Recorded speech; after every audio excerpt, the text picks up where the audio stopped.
Hello दोस्तों, कैसे हो आप लोग। आशा करते हैं कि आप लोग सभी लोग अच्छे होंगे, मस्त होंगे और पढ़ रहे होंगे। अब हम लोग क्लास 10th में सबसे आसान चैप्टर स्टैटिक्स को हम लोग सीखेंगे। स्टैटिक्स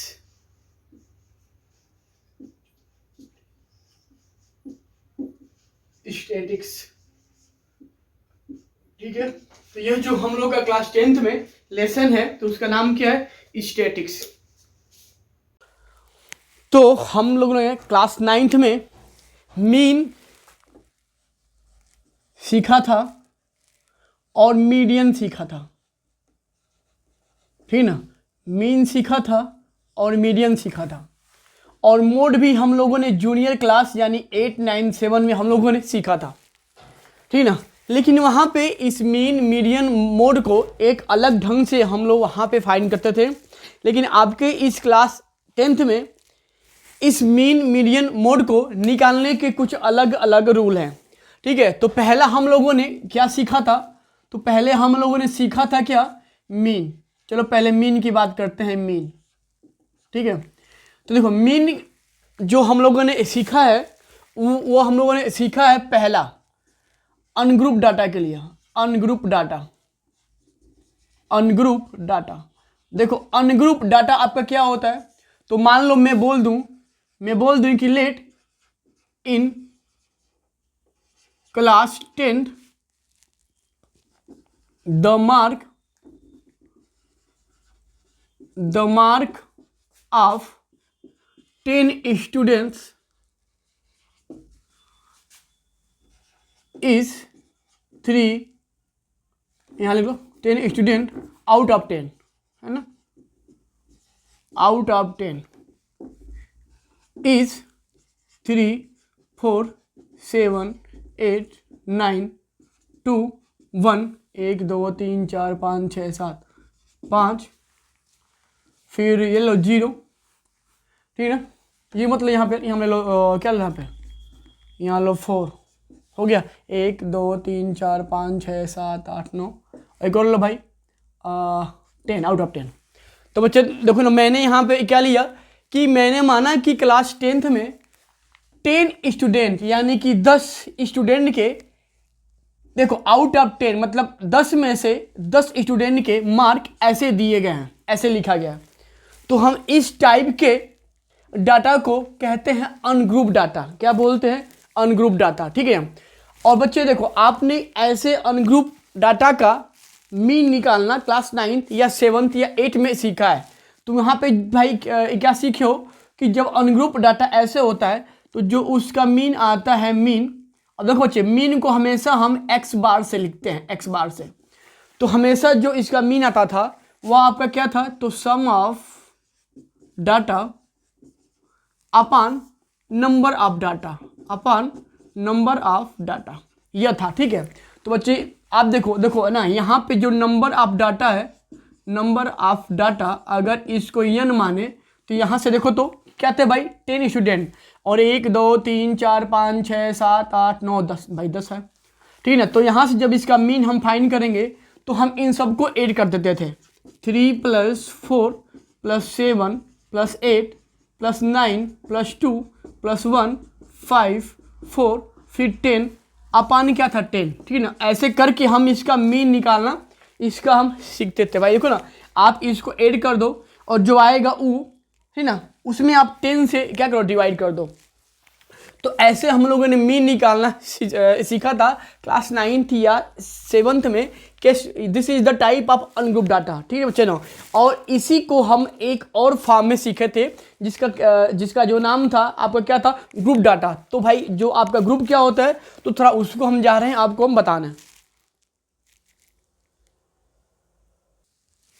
तो बच्चे देखो ना, मैं इसी क्वेश्चन को ग्रुप डाटा के फॉर्म में मैं आपको जा रहा हूं समझाने। तो देखो ना, हम यहाँ पे क्या लिखेंगे? तो यहाँ लिखेंगे मार्क, ठीक है। मार्क को हम क्या लिखेंगे? एक्स से या एक्स आई से। और यहाँ क्या लिखो? तो यहाँ पे आप लिख लो फ्रीक्वेंसी। फ्रीक्वेंसी देखो, इसको लिखते हैं यप से। तो देखो ना, मैंने यहाँ 2 टेबल बनाया, एक मार्क और एक आपका फ्रीक्वेंसी एफ आई। अभी मैं आपको समझा रहा हूँ कि क्या होता है। तो बच्चे देखो ना, हम जब इसको ग्रुप डाटा के फॉर्म में जब हम इसको राइट करेंगे तो हम इसमें यह देखेंगे कि देखो ना, यह जो 3 नंबर हैं, यहाँ लिखो 3 नंबर, या 4 number, 7 number, 8 number, 9 number, 2 number, 1 number, 5 number, 4 number और 10 नंबर, देखो ऐसे, ठीक है। तो हम जब इसको ग्रुप डाटा में ऐसे हम जब राइट करेंगे, ठीक है, तो हम इसको जो भी मार्क हैं तो हम उस मार्क को ऑब्जर्व करेंगे कि वह नंबर टोटल स्टूडेंट में से कितने बच्चों ने पाया है। जैसे देखो ना, मैं बोलूं कि आप इस डाटा को देखो और इसमें आप सोचो कि 3 नंबर कितने बच्चों ने पाया है। तो बच्चे आप यहाँ देखो, हियर ओनली 3 नंबर, यानी केवल एक बच्चा पाया होगा कोई। देखो भाई, यहाँ 4 है, केवल एक लोग पाए हैं। 7 नंबर केवल एक लोग पाए हैं। 8 नंबर केवल एक लोग पाए हैं। 9 नंबर केवल एक लोग पाए हैं। 2 नंबर एक लोग पाए हैं। 1 नंबर एक लोग पाए हैं। 5 नंबर एक लोग पाए हैं, ठीक है बच्चे। और देखो यहाँ पे देखो जो 4 नंबर है बच्चे, देखो ना, देखो जो 4 नंबर है ना, तो बच्चे ना आप देखो 4 यहाँ भी है और 4 यहाँ भी है। तो मतलब कि जो आपका 4 नंबर है वह एक नहीं, अब तुम्हारा क्या हो जाएगा, 2 लोग पाए हैं, यानी कि 2 लोग, ठीक है ना। और यहाँ देखो 5 नंबर तुम्हारा, यहाँ देखो खाली एक लोग हैं, यहाँ एक लिख दो। और देखो आपका यह 9 नंबर तो 9 नंबर देखो आपने यहाँ क्या लिखा है भाई, देखो 9 नंबर इसमें केवल एक लोग पाए हैं, तो आपने एक लिखा है। देखो और जो 10 नंबर है, ठीक ना, तो थोड़ा आप बताओ कि इसमें 10 नंबर कितनी बार आया है, यानी कितने लोग ने पाया है, केवल एक लोगों ने, ठीक बच्चे। तो हम इस टाइप के टेबल को बोलते हैं ग्रुप डाटा, कि मतलब कि यह नंबर कितने लोगों ने पाया है, 4 नंबर कितने लोगों ने पाया है, 3 नंबर कितने लोगों ने पाया है, ठीक ना। और हम जब उसके टोटल नंबर को लिखते हैं, वही तुम्हारा क्या होता है, फ्रिक्वेंसी, यानी कि वह नंबर कितनी बार आ रहा है उसको बोलते हैं फ्रिक्वेंसी। और यह तुम्हारा मार्क है कि मतलब 3 नंबर कितनी बार आया है, 3 नंबर कितने लोगों ने पाया है। तो यहाँ देखो 3 नंबर यहाँ केवल एक लोगों ने पाया है, तो मैंने यहाँ 1 लिख दिया। 4 नंबर इस डाटा में 2 बार आया है, यानी कि 2 बच्चों ने पाया होगा, तो 2 और ऐसे ठीक है। तो बच्चे देखो ना, ऐसे हम किसी ग्रुप डाटा का फ्रिक्वेंसी मीन निकालना हम पहले ही सीख चुके हैं। तो बच्चे ना आप देखो, जब ऐसे आपका आता है, जब आपका ऐसे आपका क्या होता है, तो ग्रुप डाटा होता है, तो जो उसका जो मीन होता है x बार, यानी कि ग्रुप डाटा का जो मीन होता है, वह आप लोगों ने क्या सीखा है, क्या सीखा है जी। तो सिग्मा I1 से लेके n तक, ठीक ना। देखो ना, मैं अभी इसको मैं आपको समझा रहा हूँ कि ये क्या है। देखो तो यह आपका हो गया, आपका यहाँ क्या हो गया, सिग्मा। और यहाँ तुम्हारा क्या होता है, f इंटू एक्स होता है, फिर अपान टोटल n होता है। या इसी को तुम्हारे बुक में ऐसे भी कहीं कहीं होगा कि सिग्मा I=1 से लेके n तक fi इंटू xi अपान सिग्मा I1 से लेके n तक f(i), ठीक है बच्चे। तो ऐसे हम इसका मीन निकालना हम सीखे हैं। मतलब तो देखो ना, हम जब यहाँ से हम जब इस क्वेश्चन का जब हम मीन निकालेंगे, तो देखो बच्चे, देखो जो फार्मूला था आपका क्या था जी, तो सिग्मा मतलब क्या होता है, जोड़ होता है, जोड़। तो भाई किस चीज़ का जोड़, तो f इंटू एक्स का। तो बच्चे आप बताओ, ये आपका x मिल गया, ये x मिल गया। तो कहीं ना कहीं आप इस क्वेश्चन को जब सॉल्व करोगे तो यहाँ पे f इंटू एक्स का आपको एक टेबल चाहिए। तो चलो मैं थोड़ा इसको इरेज करता हूँ, ठीक ना, मैं इसको इरेज करता हूँ, ठीक ना। और यहाँ मैं एक और टेबल में f इंटू एक्स के फॉर्म का बना रहा हूँ, क्योंकि जो मीन का फार्मूला ग्रुप जो डाटा था जो आपने यूज किया था, वो तुम्हारा क्या था, तो सिग्मा f इंटू एक्स अपान n, या इसी को आपने i यानी इंडेक्स के फॉर्म में वहाँ पे राइट किया था, ठीक ना। तो बस मैं सिंपली इसको केवल बस ऐसे लिख रहा हूँ। तो बच्चे आप बताओ, यह x हो गया, यह f हो गया। तो चूंकि आपको एक टेबल f इंटू एक्स का चाहिए, ठीक ना, तो हम यह x इंटू एक्स को हम x और 1 को हम यानी x और f को हम आपस में मल्टीप्लाई करेंगे।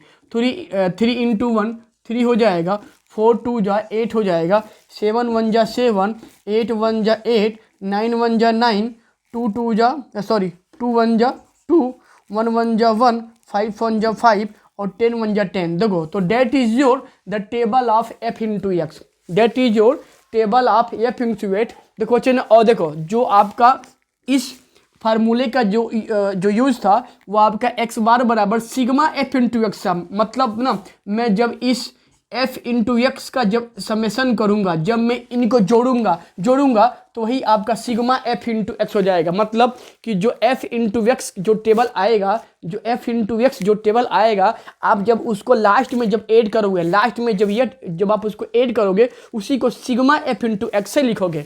तो देखो यहाँ पे ना हम अगर इसको, चूंकि यहाँ जगह नहीं है, ठीक है, तो अगर इस यहाँ से हम सिग्मा एफ इंटू एक्स अगर करें तो मैं इन सबको मुझे ऐड करना है। तो देखो यह 5 और 6, 5 और 1 6, 6 2 8, 9 8 17 और 8, तो 17 8 25, 25 7 32, 32 8 40 और 3 43 का 3 हासिल 4, यह हो जाएगा 1 और कहीं इसमें कैरी नहीं है, वह 4, कितना होगा 5।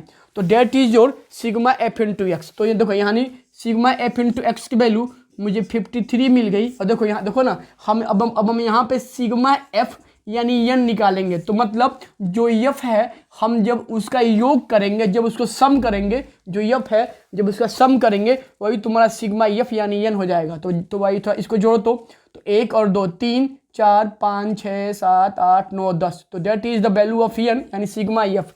ये आपका क्या आ जाएगा यन, और जब हम इसको डिवाइड करेंगे तो 5.3 दैट इज योर मीन। ठीक है, तो हम ऐसे किसी ग्रुप डाटा का हम मीन निकालना भी हम लोग क्लास 7 8 9 में हम लोगों ने सीखा है। ठीक है बच्चे ना, देखो और आपने यहाँ पे एक चीज़ और सीखा है, तो थोड़ा सा वहाँ पे स्पेस लगेगा तो मैं इसको जा रहा हूँ मिटाने, और उसको हम जा रहे हैं बताने कि उसमें हमने क्या सीखा था। तो बच्चे देखो ना, अब हम मीन एक अलग टर्म के फॉर्म में हम जा रहे हैं फाइंड करने। तो उसका नाम क्या है, mean in the term of interval. तो बच्चे देखो ना, मैं अगर बोलूं कि अगर क्लास 10th में ठीक ना, कुछ बच्चों ने टोटल मार्क 10 है, ठीक ना, और कुछ बच्चों ने क्या नंबर पाया, तो देखो मान लो कि मैं बोलूं कि 0 और 2 के बीच में 3 लोगों ने मार्क पाया, 2 और 4 के बीच में 4 लोगों ने मार्क पाया, 4 और 6 के बीच में 1 लोगों ने मार्क पाया, 6 और 8 के बीच में 1 लोगों ने मार्क पाया, और 8 और 10 के बीच में 1 लोग मार्क पाए हैं। ठीक बच्चे, तो देखो दैट इज का द इंटरवल की मतलब क्या हुआ कि भाई इसके और इसके बीच में कितने लोग मार्क पा रहे हैं, इसके और इसके बीच में कितने लोग मार पा रहे हैं, इसके और इसके बीच में कितने लोग मार पा रहे हैं। ठीक है, हम उसी को हम जब इस रूप में जब हम लिखते हैं तो इसी को बोलते हैं mean in the term of interval. ठीक है बच्चे, तो देखो हम जब ऐसे अगर फाइंड करते थे मतलब इस फॉर्म का, तो इसका भी आपका फार्मूला वही था, यानी कि मीन बराबर देखो एक्स बार बराबर sigma f into x upon n, sigma f into x upon n. तो देखो आप ना इसको देख के कहोगे सर ठीक है भाई कि मैं इसका यहाँ पे यूज करूँगा, बट ना देखो आप यहाँ केवल एफ लिखे हैं, देखो ना मुझे यहाँ एक्स चाहिए, क्योंकि जब एक्स जब आएगा तभी मुझे यहाँ से सिग्मा एफ इंटू एक्स आ जाएगा। ठीक ना, तो भाई देखना इस क्वेश्चन में कहीं आपका एक्स नहीं है, बस केवल इंटरवल है और उनकी फ्रीक्वेंसी है कि मतलब 0 और 2 के बीच में कितने लोगों ने पाया है, 2 और 4 के बीच में कितने लोगों ने पाया है, यानी कि उनका नंबर दिया है। तो बच्चे देखो ना, जहाँ भी कहीं ऐसा कुछ होता है ना तो हम यहाँ पे एक्स निकाल लेते हैं, एक्स को हम यहाँ बोलते हैं मिड पॉइंट। क्या बोलते हैं जी, मिड पॉइंट। क्या बोलते हैं, मिड पॉइंट। और वह आपका मिड पॉइंट, देखो यह आपका मिड पॉइंट कैसे आता है, तो इन दोनों इंटरवल को ऐड कर देते हैं, यानी कि 0 + 2/2 करते हैं। ठीक बच्चे ना, अच्छा और देखो बच्चे ना, जब यहाँ इंटरवल की बात हो रही है ना, तो देखो ना इस पहले वाले को बोलते हैं लोअर इंटरवल और इसको बोलते हैं अपर इंटरवल। क्या बोलते हैं, अपर इंटरवल। मतलब this is the lower interval, this is the upper interval. देखो बच्चे ना, या देखो इसी इंटरवल को बोलते हैं क्लास, यानी कि this we can say that this is the lower class and this is the upper class, this is the lower class, this is the upper class, this is the lower class, this is the upper class. ठीक है बच्चे, तो देखो ना हम जब भी यहाँ से मीन हम जब फाइंड करेंगे तो क्या आएगा, तो हो जाएगा lower class plus upper class 2/2, मतलब कि दोनों, देखो ना यहाँ से थोड़ा यहाँ जगह चाहिए मुझे, तो मैं यहाँ लिख रहा हूँ, यानी कि lower class plus upper class by 2, ठीक है ना। तो यहाँ से मुझे x मिल जाएगा। तो बच्चे आप देखो 0 और 2, यानी 0 और 2 करो भाई। चलो थोड़ा मैं एक लेके आपको सिखा रहा हूँ। 0 + 2/2 यानी कि 2/2 क्या मिल जाएगा 1। तो देखो ना मुझे इसके लिए x मिल गया। अब देखो यहाँ पे 2 और 4 है, 2 और 4 6, 6/2 यानी 3, 6 4 और 6 10, 10/2 यानी 5, 6 और 8 14, 14/2 यानी 7, ये आपका 10 और 8 19, सॉरी 10 और 8 18/2 यानी कि 9। ठीक है बच्चे, देखो तो ऐसे मुझे x मिल जाएगा। ठीक है बच्चे, और यहाँ पे एक चीज़ और देखिए प्लीज़, देखो बच्चे ना यहाँ पे ना आपके मन में होगा कि सर आप जो यहाँ पे 0 से 2 लिए हैं, 2 से 4 लिए हैं और यहाँ 4 से 6 आप ले रहे हैं, तो आपने क्या कहा कि भाई इस देखो इस 0 और 2 के बीच में क्या आएगा। तो बच्चे देखना इस 0 और 2 का मतलब क्या हुआ कि जब भी हम इंटरवल यहाँ पे ड्रा करेंगे तो देखो बच्चे ना इस 0 और 2 का मतलब क्या हुआ कि देखना इसके इस टेबल में देखो 0 के बाद 0 से लेकर देखो 0 से लेकर देखो 2 नहीं 2 के जस्ट बाद वाला आता है। मतलब कि भाई देखना अगर कहीं 0 to 2 है, 2 to 4 है, 4 to 6 है, 6 to 8 है, तो इसका मतलब ये हुआ कि उस इंटरवल में 0 से लेकर और देखो 2 नहीं 2 से जस्ट कम, यानी कि मान लो यहाँ पे 1.98 ले लो या 1.99, मतलब देखो ना सुनो 0 को मुझे ऐड करना है और 2 को मुझे एक्सक्लूड करना है। मतलब कि 0 को मुझे इंक्लूड करना है, 0 को हम इंक्लूड करते हैं और 2 को नहीं करते हैं, 2 को जस्ट हम पहले लेते हैं यानी कि एक्सक्लूड करते हैं। तो देखो ना सेम अगर यहाँ पे 2 और 4 है तो 2 और 4 का मतलब क्या हुआ, देखो इस मार्क 2 और 4 का मतलब क्या हुआ कि मुझे 2 से आगे 2 और 2 से आगे जाना है, किंतु 4 के जस्ट पास लेना है, 4 नहीं लेना है, 4 के जस्ट पहले लेना है। देखो 4 और 6 है तो मतलब क्या हुआ कि भाई देखना मुझे यहाँ पे 4 से आगे बढ़ना है, 4 5 3 ऐसे करके देखो ना, और ना जब यहाँ 6 है तो मुझे 6 नहीं लेना है, 6 के जस्ट पास वाला लेना है। ठीक ना, तो कहने का मतलब ये है कि हमेशा इंटरवल में लोअर क्लास को इंक्लूड करते हैं और अपर क्लास को छोड़ देते हैं, लोअर क्लास को इंक्लूड करते हैं और अपर क्लास को हम एक्सक्लूड करते हैं। ठीक है बच्चे, देखो तो यह था बेसिक। तो बच्चे आप देखो यह तुम्हारा इंटरवल था, यानी कि lower class upper class, lower class upper class. हम लोअर क्लास को यहाँ पे काउंट करेंगे, अपर क्लास को नहीं लेते हैं। लोअर क्लास को अब हम इसमें काउंट करेंगे, हम इसमें अपर क्लास को हम छोड़ देते हैं। तो बच्चे देखो यह आपका क्या था, इंटरवल था और यहाँ इनकी फ्रिक्वेंसी थी, तो मैंने इनका मिड पॉइंट x निकाल लिया। तो बच्चे आप बताओ जब मुझे f आ गया और जब मुझे x आ गया तो क्या देख रहे हो भाई, सिग्मा f इंटू एक्स होता है। तो यहाँ पे मुझे f इंटू एक्स चाहिए, तभी इस फार्मूले को सेटिस्फाई करेंगे। तो हम ऐसे f इंटू एक्स निकालेंगे तो 3 इंटू 1 3 हो जाएगा, 4 इंटू 3 12 हो जाएगा, 1 इंटू 5 5 हो जाएगा, 1 इंटू 7 7 हो जाएगा, 1 इंटू 9 9। ठीक है ना। और देखो अब हम इसका सिग्मा मतलब क्या होता है कि इस टेबल को ऐड करना। तो भाई कौन टेबल है जी, तो f इंटू एक्स है, तो मुझे ऐड करना है। 9 और 7 16, 5 21 और 2 23, 23 3 26 का 6, हाफ माइल 2 और ये 1 और ये 2 कैरी कितना हुआ 3। तो that is your total value of sigma f into x. ठीक ना। और देखो यहाँ से अब हम सिग्मा f निकालेंगे, यानी कि जो सॉरी यहाँ पे ना देखो जो मुझे सिग्मा f है, f मतलब क्या होता है फ्रीक्वेंसी, अब हम उसका टोटल निकालते हैं, सम करते हैं, इसी को बोलते हैं n। तुम्हारा 3 और 4 7 और 3 10, तो डेट इज 10। ठीक ना। तो यहाँ से मुझे देखो n मिल गया, सिग्मा f इंटू एक्स मिल गया, तो हम इसे रखेंगे भाई। तो क्या होगा, तो 36/10 कितना होगा 3.6। तो बच्चे हम ऐसे हम किसी ग्रुप डाटा का, ठीक है, जो आपका जो ग्रुप डाटा इंटरवल में आता है उसका हमने मीन निकालना सीख लिया। ठीक बच्चे ना। अच्छा बच्चे थोड़ा एक चीज़ और जानो, देखो बच्चे ना ऐसे ग्रुप डाटा जो इंटरवल में आते हैं उसको बोलते हैं कंटिन्यूअस डाटा। ठीक ना। और देखो ना, जो हम लोगों ने इसके पहले जो सीखा था, जो इंटरवल में नहीं था, केवल एक्स और एफ में था, केवल एक्स और एफ में था, इंटरवल में नहीं था, उसको बोलते हैं डिस्क्रीट। क्या बोलते हैं? डिस्क्रीट। क्या बोलते हैं? Discrete data. ठीक ना। तो यह दो टाइप के डाटा का हम लोगों ने मीन निकालना क्लास 7th 8th 9 में हम लोगों ने सीखा था, और न इसका कहीं ना कहीं हल्का हल्का यूज क्लास 10th में है। ठीक ना। अब इसमें देखो ना, अब ना आपके क्लास 10th में मीन 3 अलग मेथड से मुझे फाइंड करना है। तो अब हम उसको अगले वीडियो में सीखेंगे। तब तक यह आपका बेसिक था। आई थिंक कि इतना आपको अच्छा लगा होगा, और फिर हम लोग मिलते हैं मीन एक अलग रूल के साथ क्लास 10th लेवल के साथ नेक्स्ट वीडियो में। तब तक के लिए जय हिंद, जय भारत, अपना ख्याल रखिए।